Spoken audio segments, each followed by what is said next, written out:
Fala, galera do CPP, como é que vocês estão? Tudo bem? Espero que todos estejam aí muito bem nesse momento, estudando aí filosofia. E vamos seguir aí com o nosso curso, uma parte muito importante da cronologia da filosofia.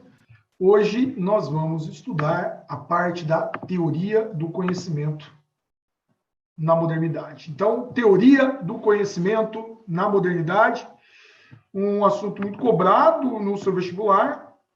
Eu selecionei aqui várias questões para fazer com vocês. Vocês vão ver aí questões de Unesp, de UEL, de UEM, de Federal do Paraná. Tá? Vai ser um assunto bem bacana, bem interessante, que a gente começa a ver a partir de agora. Bom, primeira coisa. Tenta visualizar comigo que nós estávamos ali na última aula que vocês assistiram. Nós falamos de período de Renascimento, focamos na parte da filosofia política, mas tenta pensar nesse momento de passagem de filosofia medieval para filosofia moderna, cuja ponte é o Renascimento. Tá? Então, a gente está superando muitos aspectos daquele período medieval. E eu quero recordar um pouquinho, eu até falei sobre isso na última aula, para a gente fazer uma conexão entre aquele período da Revolução Científica e a época do Descartes. Então, veja, o período que o Descartes viveu, final do século XVI, começo do século XVII, é um período marcado por muito ceticismo. Então, vamos ver o que é isso. Ó. Vou colocar aqui. Viveu em um período de profundo ceticismo provocado pela Revolução Científica, de forma protestante e contra-reforma. Sempre que a gente fala em ceticismo, e eu citei isso lá naquela parte do período helenístico, com o Pirro, um ceticismo é marcado por isso aqui, ó, pela dúvida, pela incerteza. Tá?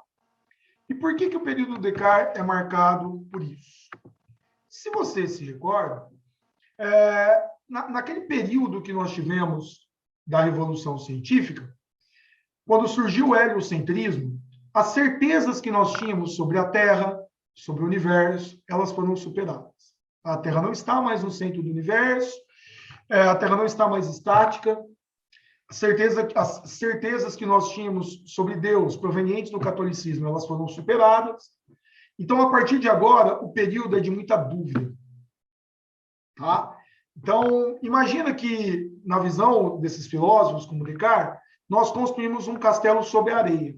As certezas que nós possuímos, elas simplesmente foram derretidas. Vou usar uma frase do Marx, tudo que é sólido se desmancha no ar. Então, o castelo estava na areia, passou a onda e pum, derrubou o castelo. Então, todas as certezas que nós possuíamos, elas foram embora.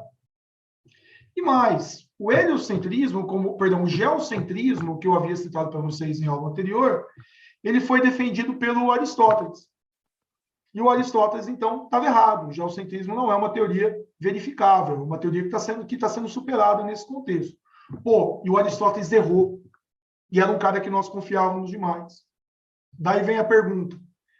Será que o Aristóteles também não errou outras coisas? Será que tudo aquilo que nós acreditávamos como verdadeiro também não está errado? Isso é muito sério aqui na discussão. É isso que a gente tem que pensar. Tá? A época do Descartes é uma época de ceticismo, porque é uma época de dúvida devido à reconstrução que nós temos, naquele instante, de todo o conhecimento que é feito pela Revolução Científica. Então, o Descartes vai fazer o seguinte questionamento. Será que nós também, as coisas que nós acreditamos em relação ao conhecimento como todo, será que elas não estão erradas? Está entendendo? Então, esse ceticismo ele vai contaminar a cena. E o Descartes vai ter uma proposta. A proposta do Descartes é uma proposta muito arrojada. Reconstruir todo o conhecimento,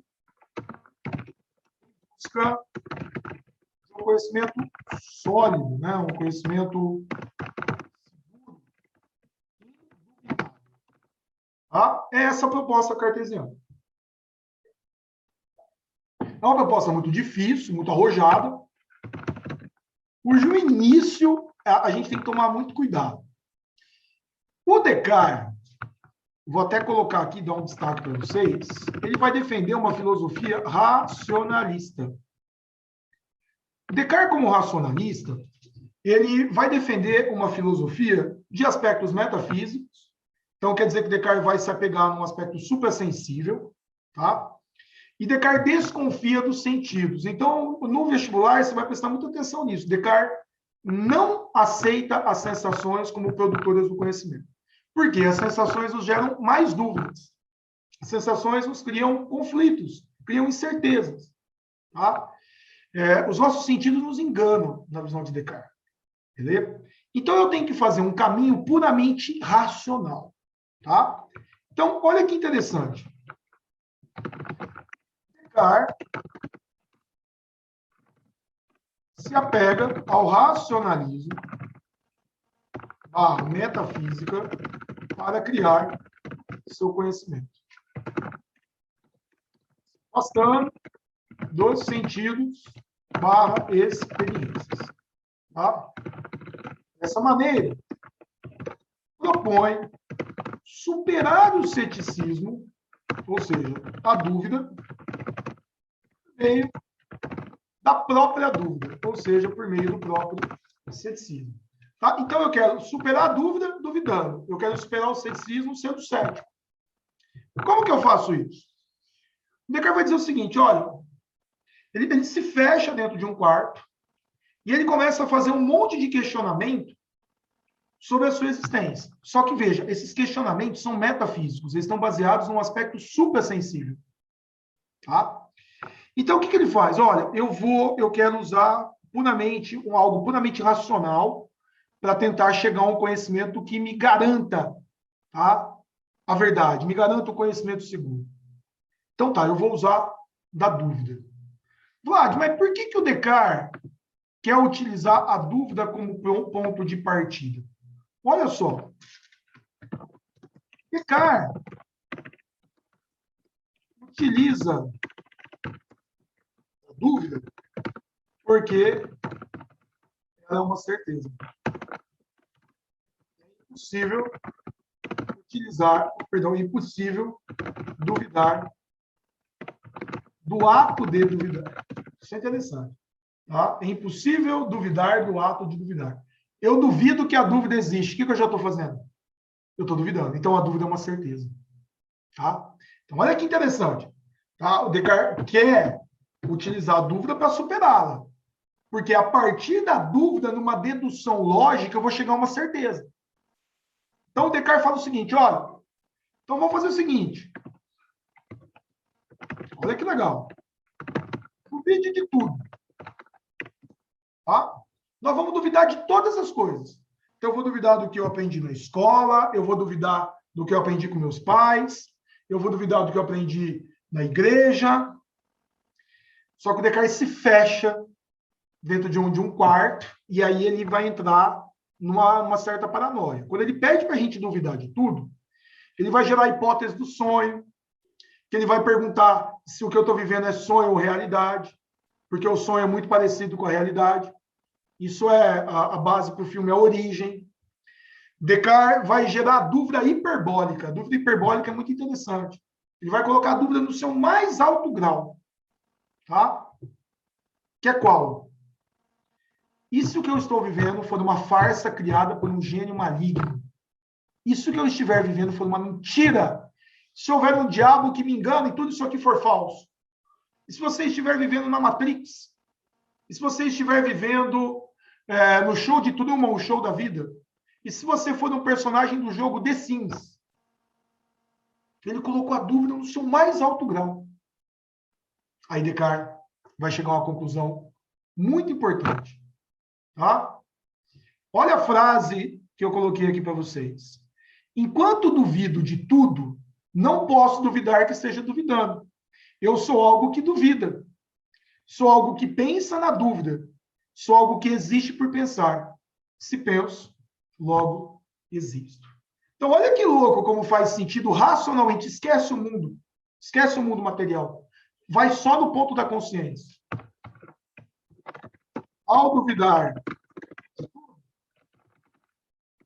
Descartes descobriu, pensa. Pensa, logo existe. Então, ó, o ato de duvidar vai nos provocar o ato de pensar, e isso nos leva ao ato de existir. Só que esse existir é em consciência. Isso é muito importante. Descartes descobriu que a consciência existe. Como que ele descobriu que a consciência existe? Duvidando. Todas as vezes que duvido, penso, se penso, logo existo. Descoberta da existência da consciência. Crença na existência da consciência. Isso se chama solipsismo. Tá? Solipsismo. Tá?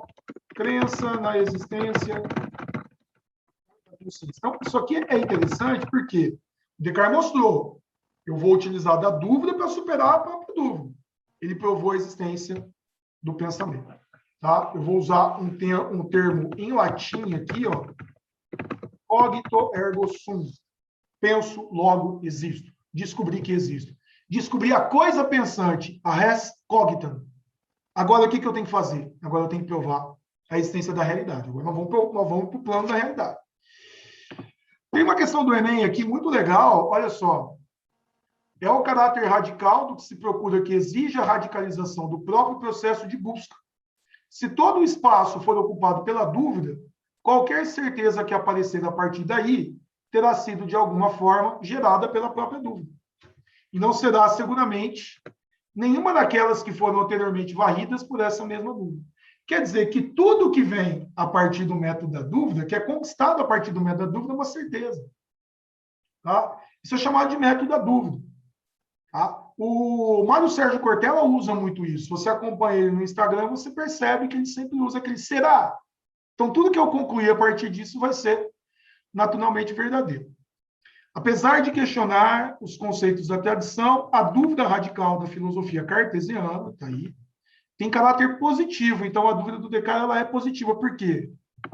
Olha que ela quer dissolver o saber científico, ela quer recuperar os juízos antigos, ela quer exaltar o pensamento clássico, ela quer o surgimento do conhecimento inabalável ou fortalecer os preconceitos religiosos? Qual que é o objetivo do Descartes?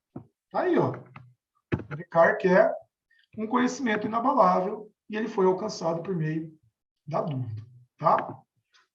Então, o que vai acontecer? O Descartes, a partir do momento que ele descobre que a consciência existe, o que ele vai fazer? Ele vai criar um método agora que vai em busca do conhecimento das coisas do mundo, tá? Resistência.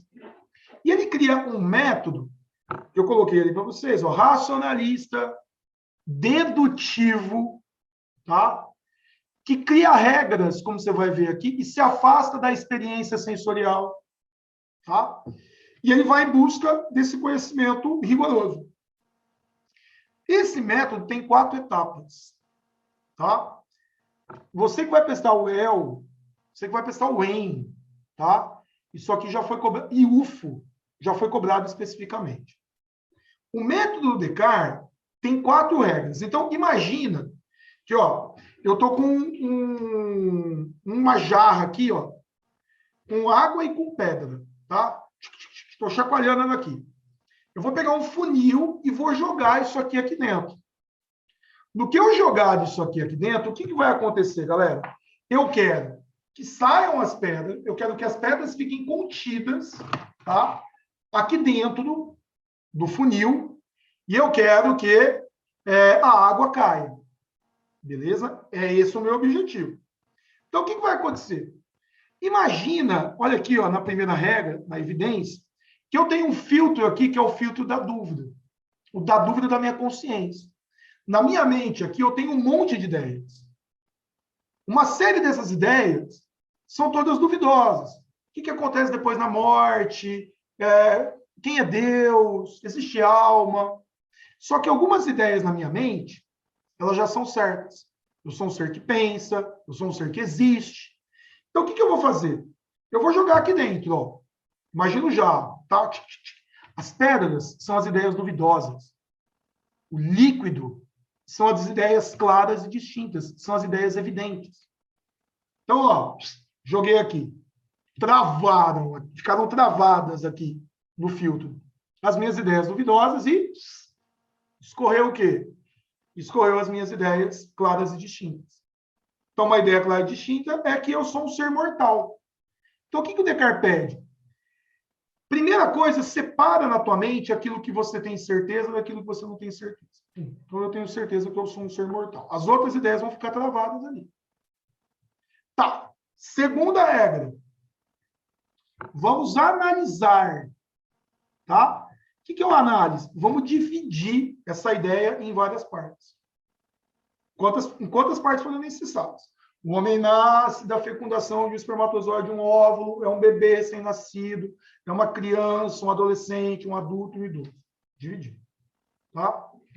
Terceira regra, a regra da ordem. Tá? Vamos partir daquilo que nós sabemos para aquilo que nós não sabemos. Vamos partir do fácil para o complexo. Tá? Última regra, vamos enumerar, vamos revisar, tá? Vamos enumerar cada uma das partes para que a gente não se esqueça de nenhuma, tá? Fazendo uma revisão de tudo, tá? Não esquecendo de nada, vamos sintetizar tudo aquilo que nós aprendemos. Qual que é o objetivo de Descartes? Chegar a um conhecimento sólido, chegar a um conhecimento que não me traga dúvidas. Tá?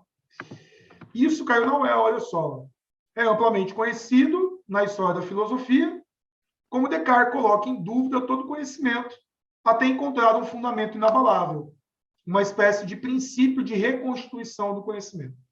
Neste processo, Descartes elege uma regra metodológica que orientará na busca de novas verdades. A regra geral, tá? Então, qual que é a regra geral? É separar aquilo que eu sei do que eu não sei. Do que eu tenho dúvida do que eu não tenho dúvida. Como é que nós vamos chamar isso? Possibilidade do mundo externo? Possibilidade de unirmos corpo e alma? Clareza e distinção? Certeza dos juízos matemáticos? A ideia de que corpo e alma são entidades distintas? O que nós teremos aqui? Clareza e distinção, óbvio, é por onde começa o método cartesiano. Tá?